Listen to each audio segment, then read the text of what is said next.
اظهر وبان يا العبان واطلع على كل الشاشات، واشتم مشايخ عصرنا الحي منهم واللي مات.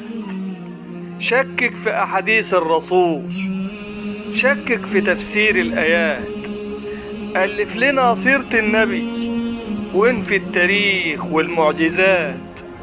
هات الأجندة منهم واسرد لنا قصص الثبات واللي وصل بعد العناء من الفنانين والفنانات. أما اللي يدعي لربنا طلع لي فيه كل الآفات، قول إنه جايب دين جديد، اقنعنا واحكيلنا حكايات. أصل اللي زيك عندنا باين جوي بكل الصفات. شوف مين في مصر يصدقك، كداب جوي يا ابو حمالات.